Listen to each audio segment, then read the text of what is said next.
Moçada, mais uma vez nós estamos aqui, muito feliz por essa oportunidade, muito grata a Deus, né, em primeiro lugar, e também a vocês por estarem ouvindo, vendo esse vídeo. Eu peço que curtam, que compartilham, porque eu creio que através desses vídeos nós poderemos alcançar pessoas que encontrarão uma nova esperança, uma nova saída, né?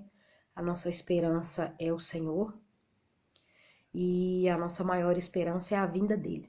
Mas eu creio que enquanto nós estivermos aqui, nós temos que fazer o possível para ficar bem, né?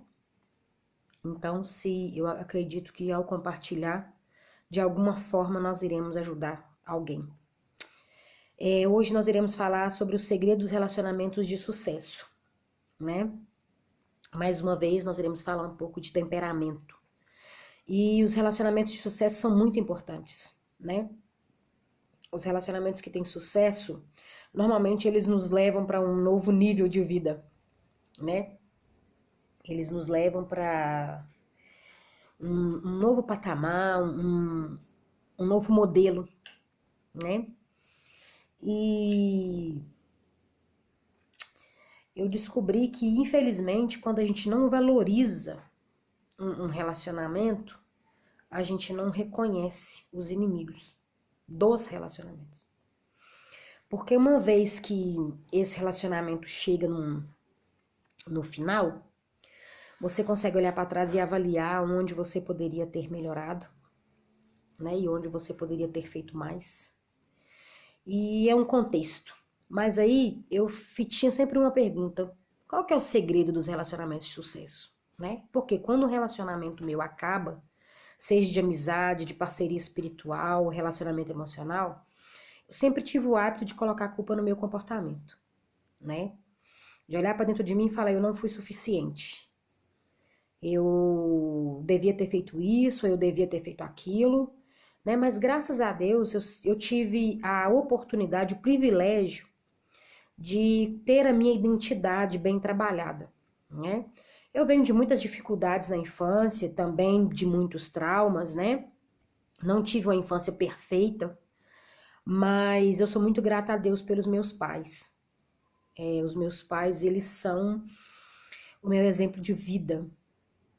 E se tem uma coisa que os meus pais não deixaram, assim, falhar, foi eu reconhecer quem eu era e para onde eu estava indo, né?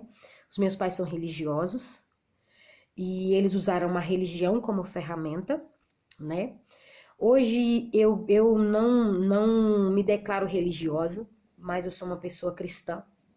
Eu acredito em Deus, acredito nos princípios bíblicos, não valorizo, não me identifico com algumas doutrinas religiosas, porque eu acredito nas doutrinas de Cristo. E quem vive a Bíblia, quem lê e pratica a Bíblia, a sabedoria milenar, a Bíblia fala que contra os frutos do Espírito não existe lei, né? Então, assim, para quem é leitor e praticante da Bíblia sabe que quem lê e pratica a Bíblia não precisa ser condenado nem julgado pela lei, porque consegue ter uma conduta e uma vida íntegra, independente de frequentar uma igreja ou não. Lógico que congregar faz parte, né? O próprio Jesus nos mandou congregar para termos comunhão uns com os outros, mas enfim.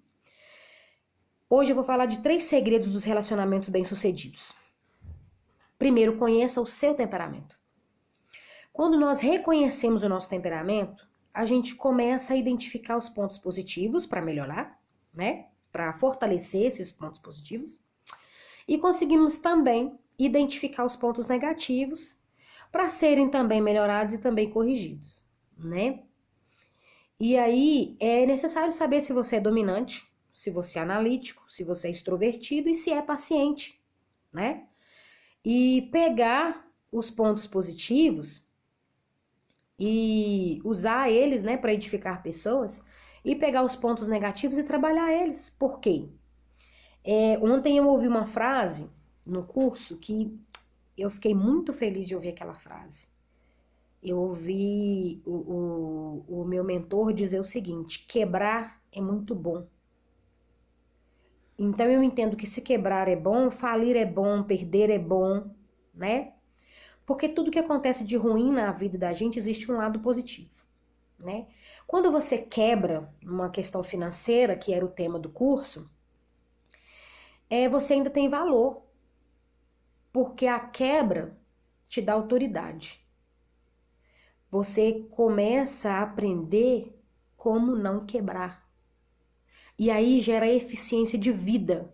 Porque aí, uma vez que você sabe como não falir, como não quebrar, como não perder, você tem duas saídas. A primeira, fazer do limão uma limonada e fazer da quebra uma saída, um sucesso, e gerar eficiência. Contribuir para que pessoas não quebrem e, se quebrarem, não sofram como você sofreu.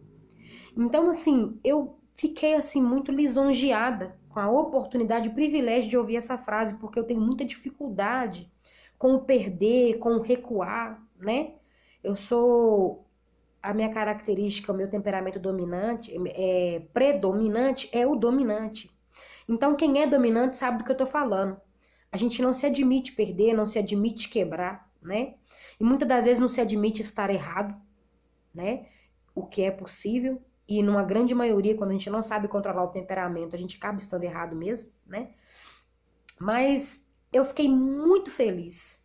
Porque quando você quebra, quando você falha, você pode usar isso para não cometer mais erros iguais e ajudar pessoas a não sofrer tanto quanto você sofreu quando errarem, quando cair, quando falir, quando quebrar. E eu fui muito grata a Deus por ouvir isso, porque veio num momento ímpar. Um momento em que eu estava parando para me culpar por relacionamentos que não deram certo.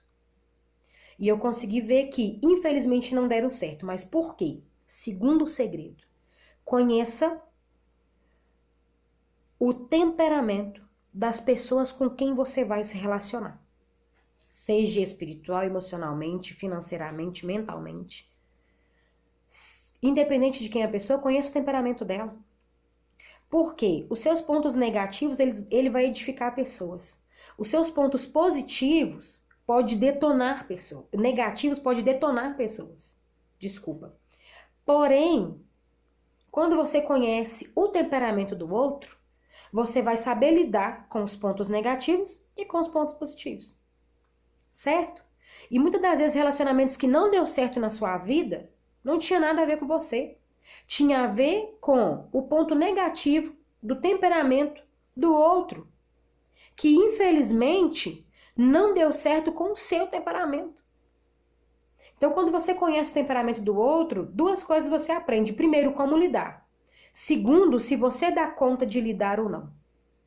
E isso é um ponto chave. Eu, assim, estudei esse tema com muito carinho, porque veio situações que, sério, parecia que exemplos que eles deram nas aulas, parecia que era comigo, que era eu, que era a minha vida que estava sendo retratada ali. E eu tô muito feliz por ter sido alcançada por essa informação. E mais feliz ainda de poder compartilhar com vocês. Terceiro segredo. Seja flexível. Gente, confesso que flexibilidade é uma dificuldade que eu tenho, sabe? Eu sempre fui muito inflexível com algumas coisas, por quê? Lembra que eu falei que eu demoro a tomar uma decisão, mas a partir do momento que eu tomo baseado na razão para eu não ter que voltar atrás. Nós falamos isso num dos vídeos passados. E eu vi que muitas das vezes, antes de tomar alguma decisão, eu fui inflexível. E eu aprendi essa semana que a flexibilidade é a prova de que você tem controle sobre o seu temperamento.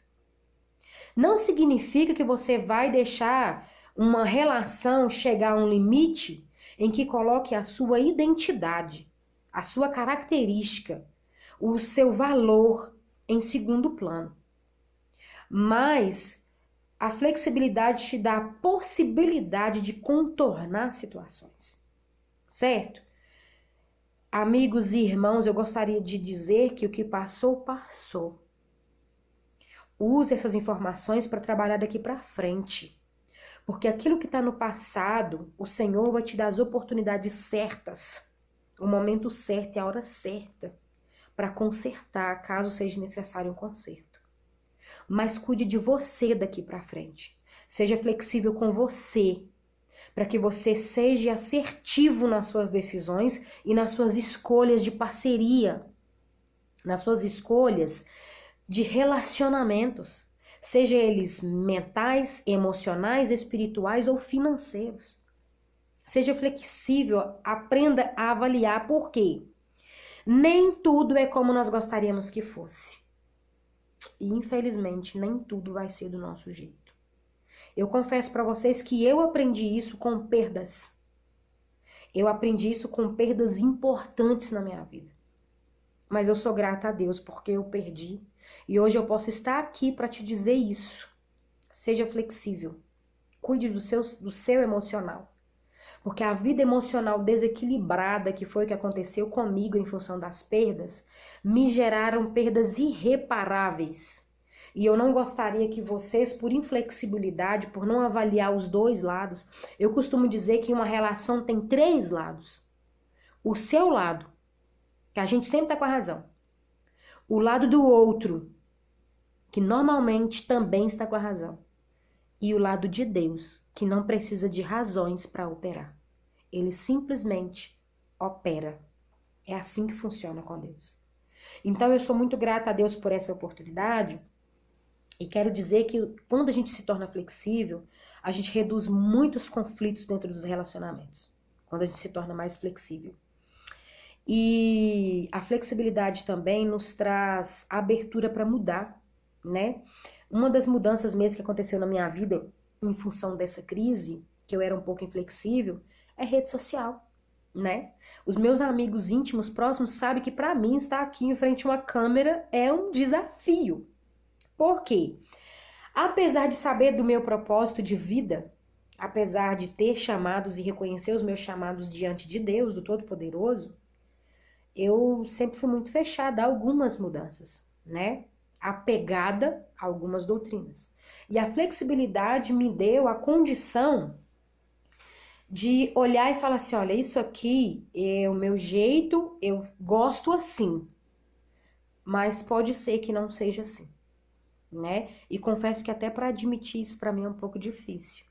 Mas enfim, quando Deus trabalha, Ele trabalha de uma forma tão linda, mas tão linda, que Ele quebra a gente, sabe? E a gente consegue ver que nas mãos do oleiro, de fato, nós nos tornamos pessoas melhores. Então hoje eu olho para dentro de mim e enxergo as minhas falhas, as minhas dificuldades. Eu não preciso mais olhar para o meu próximo, para olhar as falhas dele, as dificuldades dele. Eu consigo olhar para ele e ter misericórdia. Porque uma coisa eu aprendi também hoje no café com o Thiago, que nós precisamos fazer uma parceria com a misericórdia, porque nós nunca sabemos quando nós iremos precisar dela. E a flexibilidade nos leva a ser parceiro da misericórdia e a entender que o outro também tem limites, que o outro também tem sentimento, que o outro também tem um temperamento com que ele luta com pontos positivos e pontos negativos. Amém? E eu gostaria de compartilhar tudo isso e dizer que nós precisamos mudar os nossos comportamentos, melhorar os nossos comportamentos para que os nossos relacionamentos tenham sucesso. E como sempre, não podia faltar tarefa, né? Tarefa de hoje.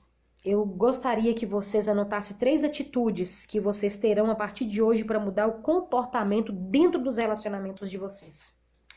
Uma das coisas que eu adotei para mim e doeu muito, mas também me fez muito bem, e eu acredito também que está fazendo bem para as pessoas com quem eu me relacionava.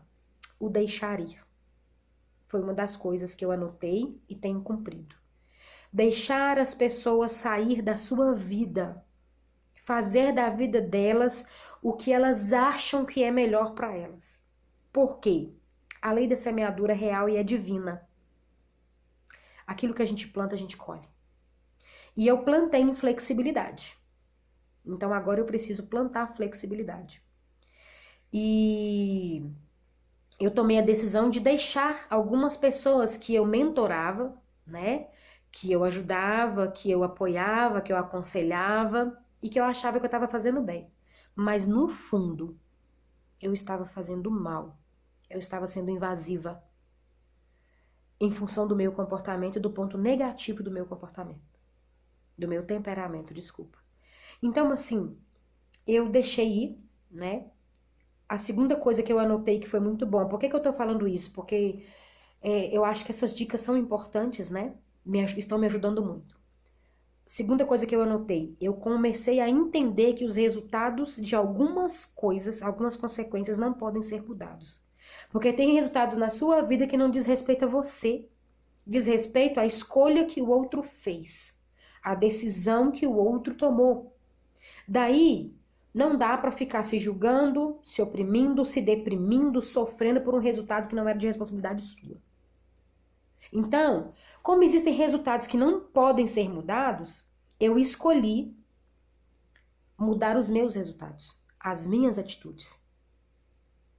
Então, essas duas coisas que eu anotei. E a terceira coisa que eu anotei está no capítulo 16 de João, em versículo 8. Eu vou ler para vocês. Eu gosto muito desse versículo. E eu vou ler a partir do versículo 7. Vou ler o versículo 7 e o versículo 8. Livro de João, Evangelho de João, capítulo 16, versículo 7, diz assim: Todavia digo-vos a verdade, que vos convém que eu vá, porque se eu não for, o Consolador não virá a vós.